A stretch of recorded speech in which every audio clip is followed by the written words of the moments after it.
Good morning. It's morning huddle time. Chad Prinky here, as always, along with my good friend, producer, co-host extraordinaire, Stacey. Hey, how do you want us to install this water heater? And my coworker was like, I don't know, install the water heater. Like, why are you even asking me? He's like, well, I don't know if you know, but what you designed, it can't physically fit through the front door of this building. My class is only 40 minutes. So we have to get this done in 40 minutes. You have to clean up in 40 minutes. And then it also, when you use the miter saw, a lot of kids are scared of the miter saw, and you just see the difference in their confidence when they come in here compared to when they leave. They're excited. Be announcing a new county that's going to join us in Maryland, so we continue to spread it. And I'll say my peers across the country are starting to take this and adopt this at their local IEC chapters. Either AI assistant tools, you have AI master builder tools, and then you have kind of a bit of both that are 1 foot in BIM, in current processes, and 1 foot in AI. Said, Brett, in life, opportunity meets you at your level of preparation. She said, here's the keys, go forth and do great things. All right. What is up, everybody? Welcome to another show of the Morning Huddle Construction Podcast. You have me today, no Chad. I am Matt Verderamo. I'm a senior consultant at Well-Built. I work with Chad. And as always, we've got the reliable Stacey Holsinger here. So how you doing, Stacey? Good morning. Chad's working his other job today. Yeah, he couldn't be here to host. We are clearly the B team. You know? Yeah. Quite a few times. Yeah, exactly. And we'll add a little flavor to it. I think anytime we get a chance to do something a little bit different, it's usually pretty fun. So yeah. How you doing today, Stacey? I'm doing good. Did you watch the game last night? I didn't, and I was in bed before the game started, and I feel the need to admit this. I got my master's from Purdue. Oh, you did? I didn't know that. I did, yeah, part-time. And I have a Purdue sweater that I wear a good amount. And yesterday I put it on when I was walking the dog, and I felt very guilty because I had 3 people that said to me, hey, good luck tonight. And the whole time I'm just like knowing that there's no way that I'm going to stay awake for a 9:27 tip-off. So I felt like such a poser. Like I was being such a poser. But I guess at least I didn't see them lose. Did you go to the games when you went to school there? So I did it all. It was all part-time. So that's the other thing is I've actually never set foot, and virtual, I should say. So I've never set foot on the Purdue campus. Yeah, that's what stinks sometimes. I was in the same boat too when I went to University of Maryland. Yeah.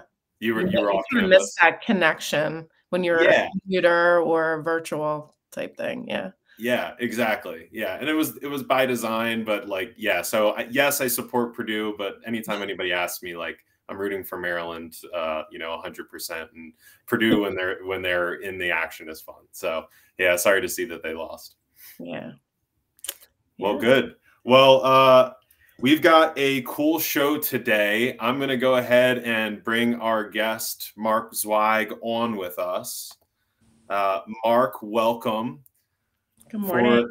For those that don't know, we've got a great list of stuff here. Mark is the chairman and founder of the Zweig Group, which is a top consulting firm for architects and engineers. He is an entrepreneur in residence at the University of Arkansas and the Sam Walton School of Business. He is the CFO and a director at Janus Motorcycles. He is the co-founder of Big Talk About Small Business. He is the author of Confessions of an Entrepreneur, a fantastic book if you're considering entrepreneurship or on your journey, by the way. So highly recommend checking that out. I've got it on my bookshelf back here. And then maybe most importantly, and that doesn't even cover everything that Mark does, by the way, because he's a madman and I love it. But most importantly, he's been a very good coach and mentor to me over the last couple of years, giving me some really good advice along the way. And so I'm super excited to be guest hosting this show with Mark. So Mark, welcome. Hey, how are you all? Good. Doing great. How you doing? I'm great. It's great to be here this morning. Another beautiful day in paradise.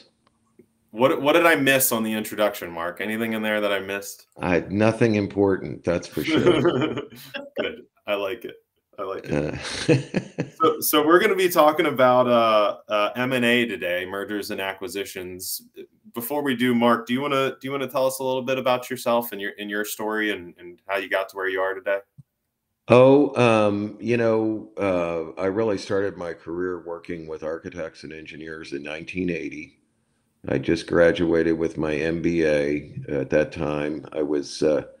I probably should have been an architect. That's what I wanted to do when I was a little kid, but I got seduced away by the world of business, working in bike shops, and just got to where I made so much money doing that I went into business. And in any case, it was kind of nice. I got my MBA and it came back full circle, and I got to start working with architects and engineers in a consulting firm that served the industry. They predominantly worked with developers and contractors, but they had some work with AE firms, and I gravitated toward that group because I felt they were interesting and ethical and fun to be with. So that's kind of started my career. Then 3 years later, I got recruited by one of my clients. I moved from St. Louis to Memphis, became an owner there at a young age.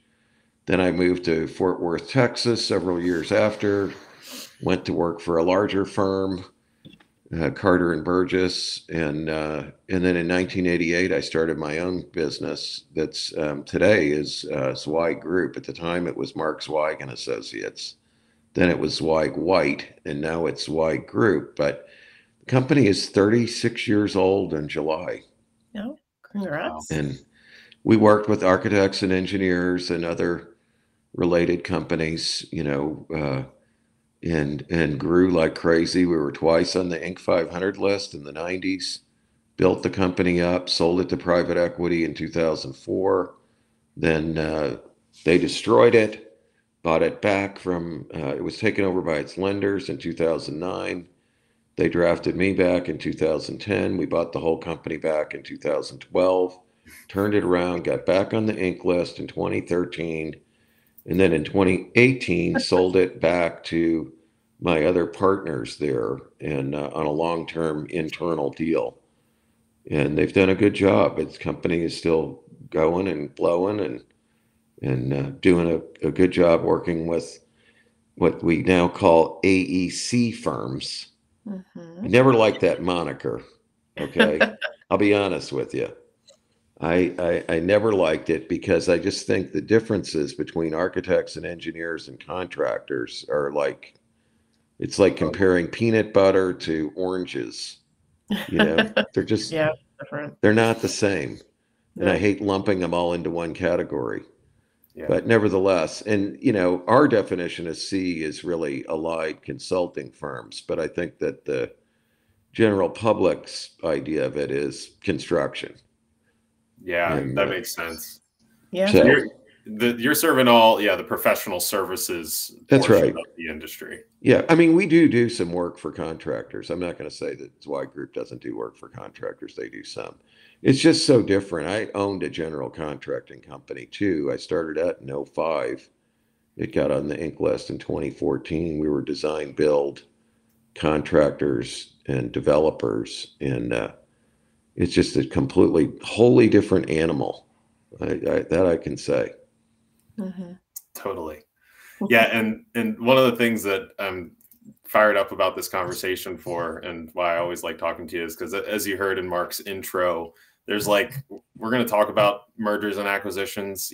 Mark's got 2 examples of it with his own company, and dealing with private equity. And I'm a big reader, and I went to school and did all that stuff. And Mark and I were talking recently, and when I talk to Mark, it's like the school of hard knocks. It's like we're not talking about the textbook definition of something. We're talking about how it actually works in the real world, and which is cool, And so that's what you're going to get today is really what this stuff works like, what it looks like, what it feels like, some of the attitude you should have, and not just what you'd read in a textbook. This is like school of hard knocks type stuff. So yeah, Matt, I didn't mean to interrupt you. I've been involved in over 200 transactions in one way, shape, or form, either as a matchmaker or helped integrate them or helped negotiate the deal or you know, and in Zweig Group has done far more than that. I mean, the company does it all. So, you know, personally, I bought 4 companies myself, and have been on the boards of a lot of companies that acquired other companies too. So it's been a lot of experience out there for sure.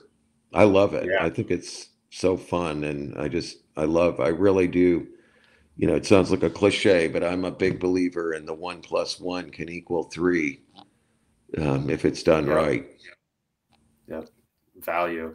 Well, that's great. Well, let's jump into it. Stacy, we're going to send you to talk with the commenters and let us know of any questions or anything that you get.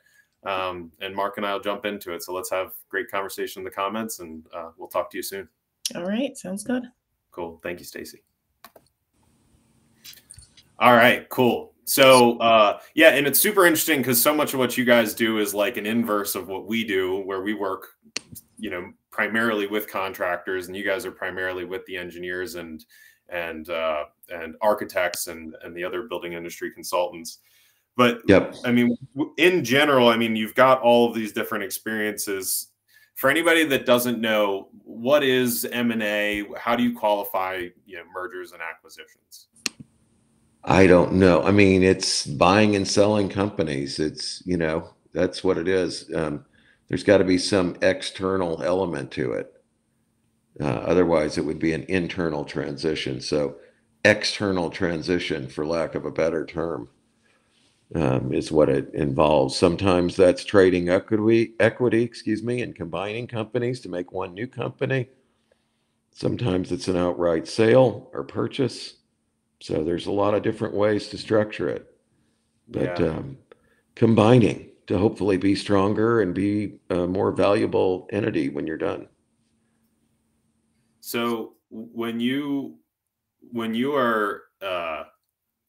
doing this for however many years you've been doing it, since 1988, how is the mentality, how's the landscape changed on mergers and acquisitions in, I'm going to say, the AEC industry, just to be broad, even though we don't love that term. Sure. But yeah, what's the landscape looked like over the last 20 years, and how's that changed? I think the biggest change is just that there's a lot more experience out there, both buying and selling, and people have gotten a lot better at it. There certainly is much more activity than there was 20 or 30 years ago. Private equity has joined the party. They were not there in the past in any way, shape, or form to, you know, significant involvement. They finally discovered this industry and have embraced it and realized that these companies were greatly undervalued for a long time. And, you know, when you looked at AE firms compared to, for example, management consulting firms or IT consulting firms, they always traded at probably 50% of the value of those other entities. And yet they have trusted relationships with large clients and, you know, can be very profitable and provide expertise at high billing rates, and, you know, have a lot of opportunity for growth in an area where demand exceeds supply. So I think that's the biggest change, just more experience out there, and the fact that private equity now is involved in and is out there buying up companies in our industry and combining them. Yeah. So with the more sophisticated buyers, are they doing more sophisticated evaluations too? Because I'll just say, you know, from me as a M&A, you know, novice and enthusiast and paying attention to it, you always hear about EBITDA. That's and the term, how do you trade, you know, what are you trading, how many times are you trading on EBITDA? And as you're talking about these more sophisticated buyers, and I think what you'd be referring to is almost like the enterprise value of the business, some of those other contextual elements of the business that make them valuable. Has that also improved, or do you think that more people are going to this, like, droning towards EBITDA and not paying attention to some of these other factors because they think that's what they're supposed to be focused on. Well, you really hit my hot button there, buddy. Let's do it. It took me 7 minutes. The whole preoccupation with EBITDA, in my mind at least, is brought on by all the financial jocks out there, for lack of a better term, who've gotten involved in this industry and this activity. It's typical for financial people to want to talk multiples of EBITDA. And that makes sense if we're talking about a company that, say, that it's really been about the same size for 10 years or 20 years and is muddling along and, not growing.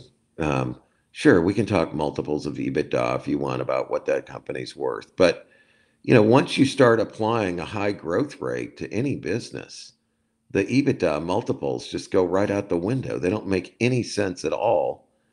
And beyond that, I've found over time that there's more consistency in value as a function of revenue than there is value as a multiple of EBITDA. And the reason for that is really simple. If a company doesn't make any money, let's say I've got a $20 million business and it makes $500,000 one year, loses $300,000 the next, then makes $200,000, then loses $100,000, then makes $400,000. Okay, it's basically a break-even company. Are you going to tell me that company has no value? Of course it does. And buyers are going to fix it. So, the multiple of EBITDA, let's say it's 5 times EBITDA or 6 times EBITDA. So their EBITDA averages $200,000 a year. So the company's worth $1.2 million and it does $20 million a year in revenue. No, that's dumb. All right. That company's probably going to bring 70, 80, sometimes even more % of revenue, net revenue. I mean, we sold one company, never made more than 600,000. It was doing around 20 million in revenue, and it sold for 95% of revenue to a publicly traded company because they understood what they were buying. All right. These days, it's not all about multiples of EBITDA. It's about getting into a new market where, let's say, a larger company has no presence there. And I'm not just talking geographic. Let's say they only do development work and they want to buy somebody that serves, municipal clients. All right. Well, they're going to pay to do that. And there's a value to them that exceeds the multiple of EBITDA of the acquired company. Now, if you get a purely financial buyer that just wants to collect companies and hold them, then that's a different matter. But most people are what I would call strategic buyers. Most deals are done by strategic buyers. They want a new market or they want people. That's another reason to buy one of these companies. I just get good people. Right. But back on my theory on the fallacy of talking multiples of EBITDA. So losing companies are always going to be worth far more. And highly profitable companies are never worth the premium that multiples of EBITDA would imply either. Because in most cases, a smart buyer knows that if they're not making money, they're going to fix them. If they are making money hand over fist, it's probably not going to continue after they own them for a variety of reasons. A lot of times those super profitable companies are super profitable because they're not investing in stuff they need to invest in. I always said I can take any company and make 30% in 1 year. Now, I don't know what's going to happen after that. Okay. Yeah, but totally. that's one reason. And then the other reason is that when it's owned by a small group of people who are highly motivated, and then suddenly those people are rich and don't need to work that much, generally things deteriorate. At least in terms of profitability. No, I love it. I love it. There's way more context to it. And when you say growth rate too, I mean, so you're saying it's not even just about profit growth necessarily. Right. It's even if you're seeing a business that can turn revenue over and over again, that you see them as valuable. Why is that? Like, talk more about that. Well, because it says that the market likes what they're doing and that there's a huge potential to make that super profitable at some point in the future. And buyers, a lot of these private equity buyers are out there looking for platform companies that prove they can acquire other companies or grow internally that they can build on and throw some capital into and grow at a faster rate. It's all about growth rate. That's the greatest contributor to value. The financial jocks don't want to talk about it, but it's the fact. Look at software companies and what they sell for. Okay. Look at any kind of tech company. A lot of them never make any money, but yet they're incredibly valuable. It's the revenue growth rate that is the most important thing. Of course, that translates into future earnings potential. Okay. But more than that, it translates into value. If you got a high growth rate company, it's going to be very valuable. And that's where the real money is. It's not extracting it in profits. It's in creating value. That's what entrepreneurs understand. You know, I got to be profitable so I can fund the growth and have decent cash flow and finance internally. But that's why I need the profit, not just to suck money out of it, because I want to reinvest it in there because it generates such a high rate of return on invested capital that I'm going to keep throwing money back into the company to keep the growth rate high, because that's where the greatest leverage is and greatest opportunity to make money in the long run. Yeah. Wow. I love it.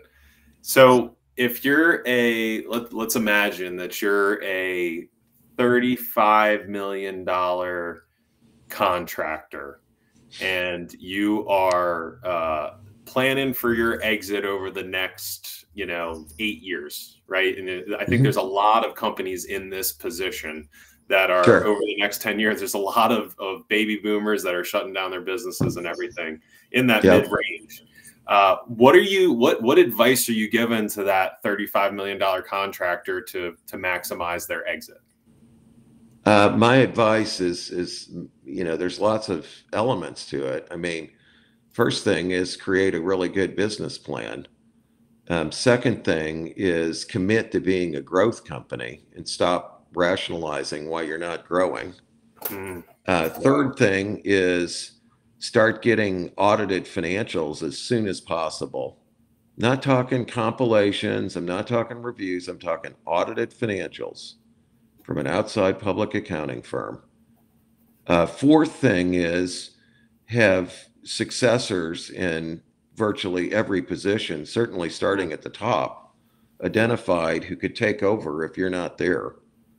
Because any smart buyer is going to look for the depth in management. They don't want to buy a company that is dependent on one or a few people.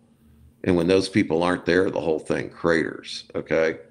Totally. So I'd definitely be doing that. I'd be investing in marketing heavily. I'd be investing in that's one of your trademarks, by the way, investing in marketing heavily. Yeah, because that's going to make the growth rate go up, and it's also going to make us a brand. And once we're a brand, a real brand, we're going to get work more easily, and we'll be able to charge higher prices for it.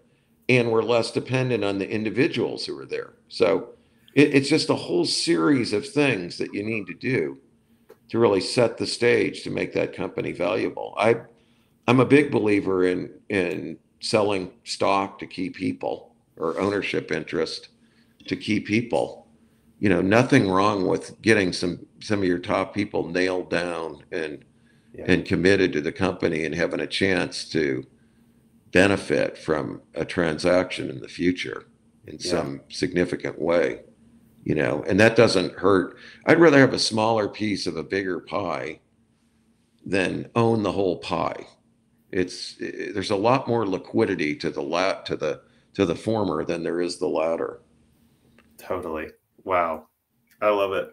One of the things that brings up for me too is that, and I'm curious if this is the case in M&A as well, but people love a great story. Like, and when I think of marketing and building a brand and all of those things, you're telling a story. And if your company's telling a great story to the market that people are excited about, is that making an impact on the kind of sale that they're making to M&A? Oh, sure. Absolutely. I mean, I think it's going to get you publicity. It's going to get you name recognition. It's going to get awareness of the company, which anytime you have greater awareness of the company and what it is, it reduces the risk of a client to hiring that company. So that's critical. It also attracts good people, which of course is critical to your value when we sell expertise in this business. You know, it draws good people to the firm. So yeah, good storytelling. That's another one of the. That's it. Yeah. I know you didn't say it. Thank you. Another cliche that's big right now. Yeah. Along with pivoting and leaning into things. I'm going to lean into things. I always say, if I'm going to lean into that, I hope it doesn't fall over. And I want to say pivot on this too, but I don't. We'll cut that. No overused. But no, it is true. Yeah, anything that I think helps build the story behind the company and generates awareness and publicity is great. Yeah. And the reason I ask that is because I think a lot of us assume that buyers are logical, and I'm sure that there's a lot of logic that goes into these acquisitions. I'm also sure that there's a lot of perception that goes into them.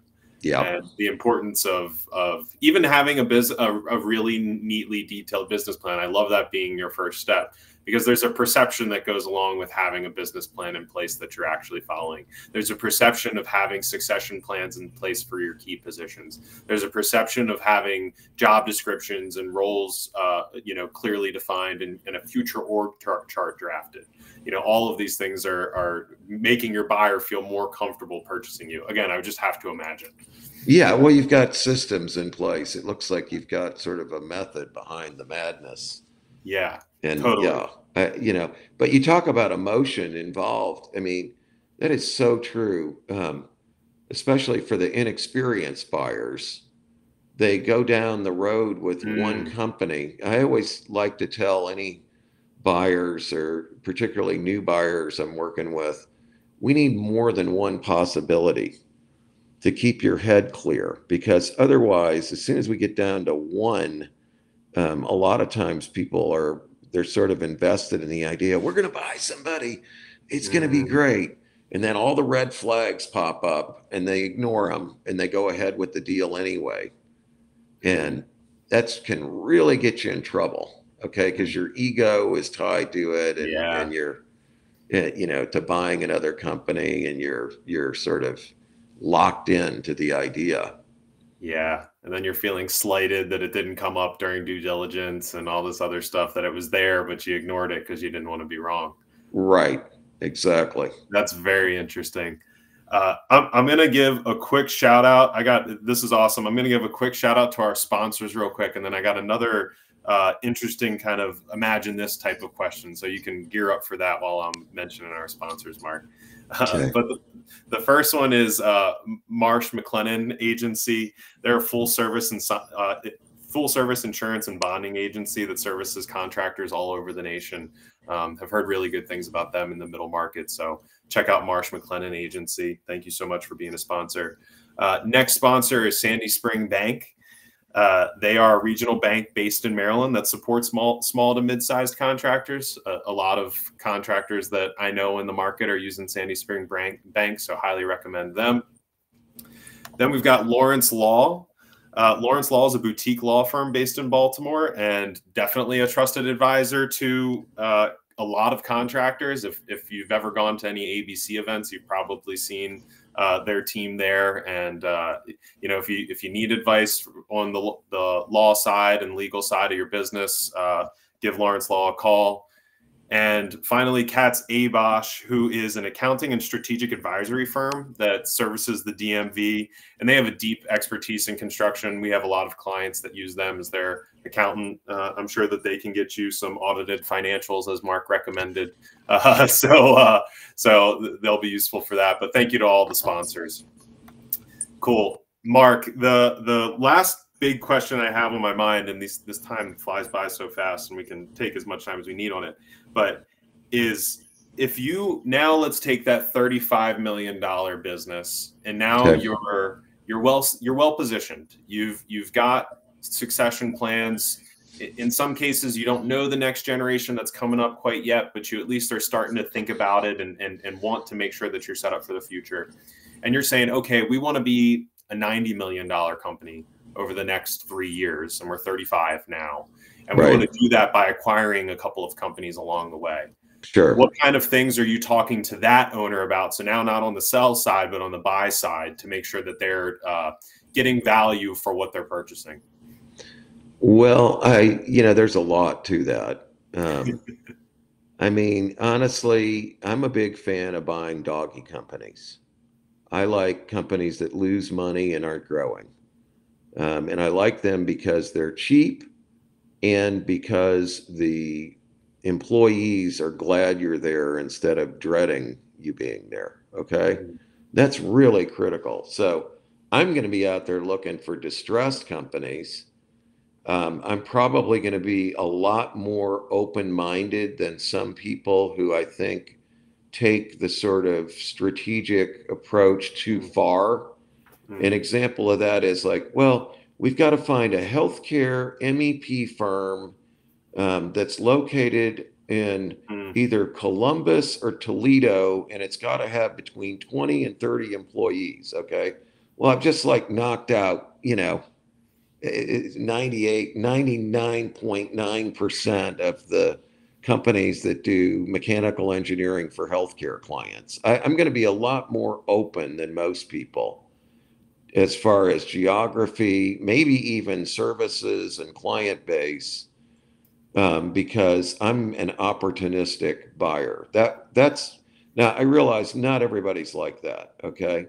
But I'm going to be looking for deals. But if I'm, working with that client and they don't like that approach, then I would encourage them to be as strategic and specific as they can be within reasonable bounds and develop, every single possibility that meets that criteria. And that takes some research. And then it's going to be a really diligent effort to contact and get a response from every single one of them. So that may involve lots of calls and emails and talking to different people in the same company if you can't get anywhere, because I really want to make sure that I haven't left any stone uncovered as far as finding a company that meets the criteria that we've laid out. And then I think, also important is the buying company's got to have a really good story about why they're doing this and what they see as the future for the combined enterprise and how that's going to benefit everybody, all the employees of the acquired company, as well as their clients, and have that down, not be doubtful about it, not contradict each other if there are multiple owners that the selling company is talking with. It got to have your lines down and your story down about what you're trying to do and how this is going to benefit everybody. I think that's really important. Yeah, that's really good. That reminds me that even though you're in a buying position, you are selling this deal. Exactly. Yep. We're all selling all the time, man. It's Yeah, totally. Doesn't matter what you do, you better be able to sell. I know you've said that. Well, and an important part of sales is recognizing that person that you're talking to, that business owner or group of owners, is not necessarily only focused on price. Price is definitely going to be a large contributing factor, but there's other stuff going on in there that you've got to uncover what else they care about. And as Mark said, if it's a compelling vision for the future for their people, if they're good people that want, the next generation to be in a good company, if it's culture that they care about, if it's ego, if it's legacy, there's all of these things that go into it beyond price. That's right. Considering. You're going to keep the name or not. Yeah, right. Stuff like that. There's a lot of, and then there are also many other complications, like, do the owners of the firm that's selling also own their building, and will they get a lease on that building from the buying company? There's just many different factors that come into play, obviously. Yeah, no, that's so good. I kind of, it seems like, to summarize, there's just some attitudes that you would recommend being open-minded, to distressed companies, just in general, open-minded, being opportunistic seems to be important. That don't sit and wait, be opportunistic on what's out there for you. Don't focus on EBITDA. Instead, look for growth and that revenue growth and that potential for growth and fixing bad companies, like you said. And lastly, and this is always a best practice, but it's worth mentioning again, is to talk to multiple companies. And I imagine that's on whether you're being bought or you're looking to be bought or you're looking to buy, that you should be looking at multiple companies that you could purchase. Yeah. And if you're looking for buyers, that you're talking to multiple companies who could be interested in buying you and figuring out what your value is in the market. Always going to keep your head clearer if you have options. Yes. The ability to say no is just one of the most important abilities in sales, and you and I have talked about that. And obviously that's what you're doing when you're doing this kind of stuff. So this is awesome, Mark. I'll bring Stacy on to answer any questions, but anything else that you feel like we didn't get to touch on before I bring Stacy back? I'll bring Stacy back. Let's see what she's got for us. Yeah. All right, Stacy, welcome back. All right, I got one question for you. What's your biggest lesson learned from the private equity deal? And is there a world in which it could have worked out? Yeah, I'm not sure what the biggest lesson learned was, other than, they put somebody in to run the company that never should have been put in to run the company. They should have used someone who was there already instead of installing someone from the outside who was unproven and incompetent. Mm-hmm. All right. That should have been more important to me, to see to it that the succession of leadership was done properly. That was a big mistake they made. Honestly, at that time, I was so anxious to get out. Mm-hmm. And all I could think about was the money and the freedom to get out of there and do something else. I had been going through a 3-year divorce process, and my then wife had significant drug and alcohol problems. And I was really ready to change my life. I used to travel constantly. And then during that time, I had to basically abdicate a lot of my responsibilities to my partners. And thankfully, they took up the slack so I could take care of my girls and be, the sole parent for them for a period of years. And I was too far out the door mentally to be as responsible as I should have been, and see to it that the plan going forward was a viable one. They combined us with 2 companies that lost money and were rudderless, for lack of a better term. Called it All's White Information Services. And it was just a failed, between the bad leadership, all the debt that was assumed from these other companies, there's just no way it was going to work, honestly. So don't wait until you're at a point where you just are desperate to sell. Like, you should have a succession plan and plan it out, would be your advice. Yeah, just make sure that your buyer has got a really good plan to go forward. Okay. That's really where my greatest failing was. But anyway, it worked out for us, financially, and I did get the freedom that I wanted at the time. And it was sad to see the company fragment, and all the good companies that were started from the good people who were there at that time, who are still in business, and doing well.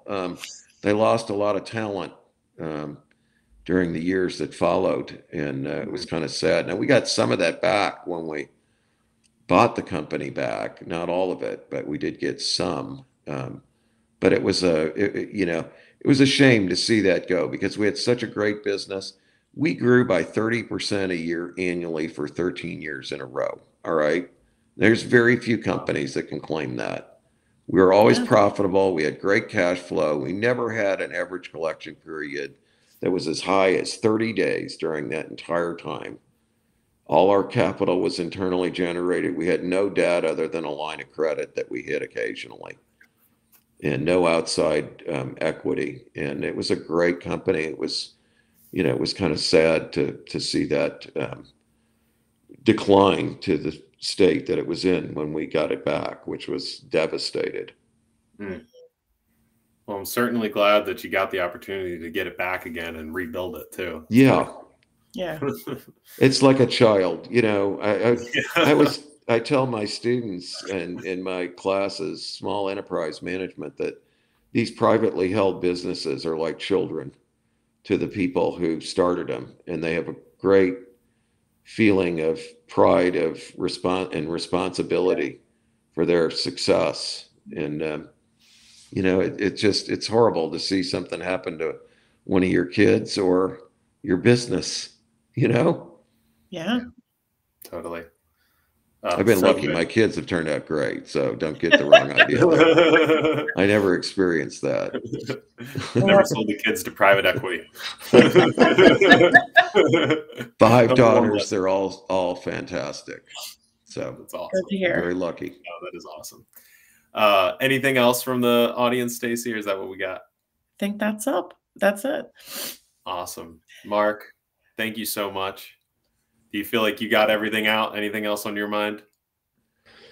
Not really. I've always got stuff on my mind, but no, my next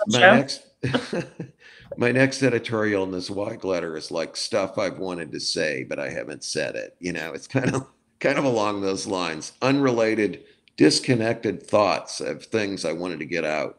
Unfortunately, sometimes when I do that, it sounds negative, and I don't want to be seen as somebody who's negative. So no more thoughts other than it's a great industry that we're part of. Mm-hmm. They're doing wonderful stuff for society overall. They're improving the quality of life for all of us. Mm-hmm. They're great people. There's no better people you'll work with anywhere, in my opinion. They're creative and they're well-intentioned and they're ethical, and it's just a great business to be part of. Yeah. So true. Yeah, no, we need the positivity and we need people that are thinking like you do, Mark. So thank you for being on here, and genuinely, I hope I mean it. Thank you for all the advice and talks and stuff you gave me over the past couple of years, and they're going to keep coming. So always good talking to you, Matt. I love your stuff, and I love your newsletter that you put out. It's always good content, and you make so much sense. Yeah. Well, thank you very much. I very much appreciate it. I do. Cool. All right, Mark. Well, we'll talk soon, and thanks again for being on the show. Thanks, everybody. Bye-bye. Bye. Bye. Oh, man. I love Mark. He's a great guy. So smart. So thinks outside of the box from any conventional thought that I've ever studied on this stuff. So cool. Yeah. So next week, we're talking about mass timber projects, and we're going to have Ricky McLean on from Woodworks. So excited for that one. Mass timber has been a pretty hot topic for recent years for sustainability and all sorts of things. So we're looking forward to having him on. Did you guys have your leadership boot camp already, or did you still, isn't that May? Yeah, so May 6th to May 8th, we have a leadership boot camp that we are running in the DC, Baltimore area. And first 2 days are all a core leadership program that's really for the emerging leaders in your businesses that are ready to start stepping into those executive roles. And then day 3 is people that are already in those executive roles. And really it's the executive leadership readiness portion of the course, where we're going to be talking about how to read a P&L and build the business at a higher level. So if you got good people, we want to make them great, and we want to see this industry do great. And so it's a well-rounded approach to technical skills and soft skills to make sure there's great people that are building up this industry. Yeah, that'll be a good one for sure. Yeah, thank you for asking about it. I also wanted to plug real quickly that I am hiring for a summer intern, hoping for a junior or senior in college in Maryland, because we'll be visiting some job sites to work on a big social campaign that will launch around August this summer. So if you have anyone that's interested, I'm going to finish up interviews this week and hopefully to get someone on board by the end of this month. So, and as usual, you can subscribe to our newsletter. You can email me at stacyh@steeltoecom.com and follow us on any of the podcast channels, Apple Podcasts, we're everywhere. And then our YouTube channel. We have about 5 weeks left here. I have a lot of interest in being a guest on the show this season, which is really exciting. So we have a long list, but if you're still interested, you can send me an email. We're going to meet next month and put together for fall season. So awesome. That about wraps it up. Yeah, closing up for this season. Well, this was another great opportunity. Stacy, I love working with you. I've told you that before. This is always fun when we get to do stuff. And Chad, thanks for going on a work trip and letting me fill in.